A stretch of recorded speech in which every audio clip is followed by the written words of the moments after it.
We move on to the next presentation, that is on the launch of Dispute Resolution Board Foundation, Society of Construction Law in Pakistan, Construction Disputes Report in Pakistan, which will be presented by Mohammed Arsalan from the Asian Development Bank. If I can request him to be on the Dr. Farooq Arif from NED University of Engineering and Technology, and Mr. Bakhtavar Bilal Sufi from ABS & Co. Assalamu alaikum ji. Good afternoon everyone and honorable judges. I'm pleased to be here and I thank PIDW management for allowing me to present this launch of DRBF Pakistan chapter. So DRBF is headquartered in US. I'll give an introduction in the next slide. So DRBF is a premier international organization promoting proactive dispute resolution through the use of dispute boards in the construction industry. So since morning, our learned panels have discussed about mediation and arbitration as method of alternative dispute resolution. But with the widespread use of FIDIC conditions of contract in the construction sector, dispute board is another mechanism which has proved very effective for the resolution of construction disputes on complex construction projects. Today, we are proud to announce that in the March of last year, the Pakistan chapter of Dispute Resolution Board Foundation was approved by the DRBF USA, and Mr. Mian Shiraz Javed was appointed as the country representative. So what DRBF does is, I will quickly run through because of the paucity of time. So DRBF, as I told, has 70 member countries. The countries are divided into 4 regions across the world, and Pakistan will fall into the region 2. So I'll quickly move on to the vision and purpose. The purpose of the DRBF organization is to promote the use of dispute board within the construction industry in particular for the purposes of dispute avoidance, dispute prevention, and dispute resolution. So there are some key statistics that represent that how useful is the dispute board mechanism in the construction industry. So there was a survey conducted back in 2017 by the DRBF headquarters across all member countries, and they analyzed the efficacy of this dispute board setup. The results indicated that there were an investment of around $2,500 billion, where the use of dispute board was there based on the FIDIC conditions of contract. So on those projects, there were around 337 opinions which were non-binding, were taken by the parties from the dispute boards, and out of them only 23 were referred for the formal decision in the next stage, and rest of them, they were settled and they did not escalate into a dispute. The other statistics show that there were 512 formal decisions which were taken, which were the binding decisions by the dispute board, and out of them only 32 were referred to arbitration.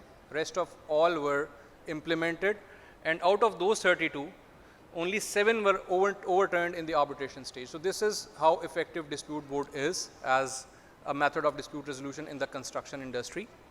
So what DRBF Pakistan will do is, we will provide education opportunities, webinars, training of dispute board members. We will provide information through the use of standard best practices, dispute board manuals, and things like that. Then there will be networking opportunities where the dispute board practitioners can network among each others. DRBF Pakistan will also maintain a roster of dispute board practitioners for the clients, for the government agencies, private parties, from where they can just select the dispute board practitioners for use on the dispute boards. And lastly, advocacy, where we will connect with the judiciary and other functionaries to develop a conducive environment for the use of dispute boards in the construction industry. And with that, I hand over this to my colleague to present on the next part of the presentation, which is related to, I think, SCL. So if you can get more information about this on the website of DRB, and you can connect to the Pakistan chapter through Mr. Shiraz Javed Sahab or myself, and we will be happy to assist you if you have any other questions or if you want to know about the potential opportunities with the DRB. Thank you. Thank you very much, PIDW and Shiraz Sahab. I'll not take much time. I'm Dr. Farooq, representing NED University, but more so SCL, Society of Construction Law, Pakistan. Let me give you a brief background, and first of all, sir, thank you very much for being here. It's nice to meet you always. I was listening to Justice Jawad the whole day, and I realized, sir, with your talk, it was very nice and I realized that whatever you talked about, there are three major issues. And I can summarize those three C's: culture, capacity, and capability. And when it comes to construction cases, which might be the most of the numbers in case of civil law, uh, I think this resonates more. When I talk about culture, the culture means that we are lacking the willingness to go for the ADRs. Even with the case of arbitration, which is a compulsion in construction cases, for example, the problem with that is that the decision may be binding, non-binding, but based on my research, people go through Section 8 and go for the attitude of the arbitrator rather than the decision itself, and they challenge it in the courts. That may not be the case with the court-annexed arbitration. So keeping in mind these problems, the culture, the capacity, and the capability to deliver ADR, Mia Shiraz and I have been talking to SCL International. I give you the background of SCL International briefly. Forget about the slides for now. I know we have had a long day. SCL is International is a consortium of different societies of construction law throughout the world. There are 18 member countries, and then there are 18 societies for that sake. And 4 or 5 are regional members. So we thought of having this issue to address the culture, capacity, and capability by bringing together the technical minds and the legal minds together when it comes to construction industry, and make a forum or establish a forum which can help us develop these three things. And that is where we thought of Society of Construction Law. The major objectives of SCL Pakistan are going to be, again, providing opportunities for knowledge sharing, research and development, events like this, and collaborating to provide assistance and augmentation when it comes to construction cases through mediation, through arbitration, through early neutral evaluation, and making sure that the burden on the legal system is lesser. And not only this, but we are going to have student chapters as well, inshallah, which will capacitate our future generations in the area of construction law. The society has already been registered, and I formally, I think Mia Shiraz is in the back banner, but he should have been here. I think we can announce the official inaugural of this society. It is going to be headquartered in Islamabad, but its administrative office would be located at NED, University of Engineering Technology, Karachi. Being the pioneer in construction law education in Pakistan, we run a structured program in engineering construction law, that is, we offer postgraduate diplomas. So Mia Shiraz and myself, and I must name Nasir, I guess, as well, Nasir Khan, who is not here because of family commitment.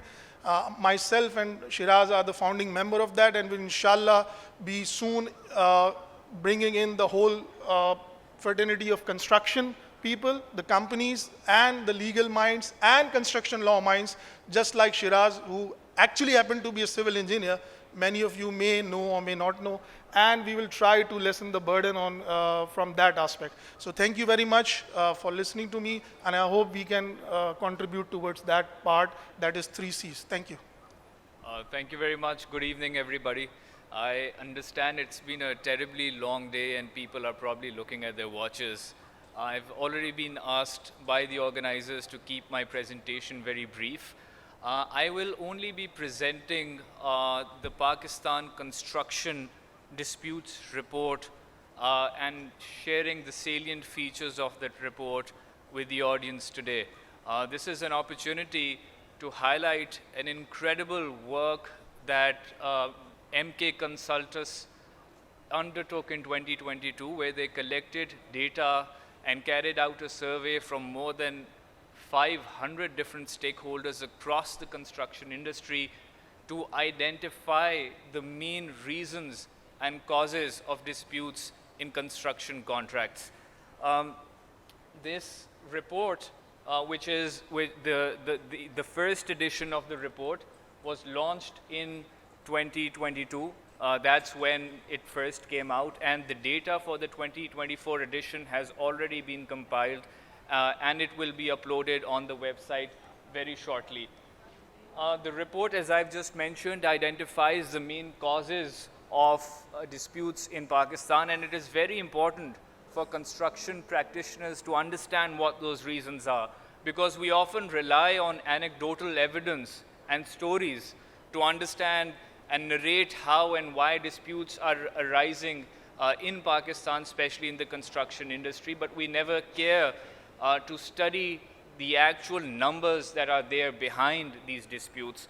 And so this report aims to plug this gap or this shortfall, and what it basically highlights is that there are three main causes of delay of construction disputes in Pakistan. The first, of course, is extension of time. That is the main reason that accounts at least for 10% of all disputes across the construction industry. The second is payment delays, something that I'm assuming most lawyers are very familiar with because of maybe audit paras or because retention money cannot be released, and our courts are also often bogged down by such cases for the release of payments that are due under a contract. And then the third, of course, is behavior and the competency of the individuals who are handling those matters. Now, within the report, there is also an assessment of how long it takes for an average dispute of this nature to get resolved, either in the ADR framework or under the traditional route of litigation. I'm not going to go into the details of that because it's going to take too much time. As you can see, a number of projects, at least more than 95% of them, land up with some sort of dispute, and at least 53 people across the country think that ADR is an effective tool. But what is most shocking about this report, and I think this is something that has to be flagged for the Pakistan Engineering Council, is that a majority of at least 47% of the people who were surveyed as part of this report said that they had absolutely no idea about what ADR is. And so that's an astonishing statistic that people who are stakeholders in the construction industry, people who are administering these contracts on a daily basis, are actually not familiar with ADR procedures. So maybe that is an aspect of some curriculum that has to be introduced in engineering schools. This is the slide that I was just referring to, that 47.6% people who were surveyed said that they were not aware of ADR procedures. The report again highlights a number of reasons for delays. I've already identified what those main reasons are. And the last, and I guess one of the most important points, is that the standard form of contracts that are being used in Pakistan vary from industry to industry. But as you can see, most construction contracts are still based on the 1987 FIDIC, even though we have the 1999 edition, we have the 2017 edition that talks about dispute avoidance, even though there is a dispute as to how costly it is to administer the 2017 FIDIC. But we haven't really moved on from the 1987 FIDIC. PEC has made efforts to revise that going forward, but it is still to be seen how successful those efforts will be.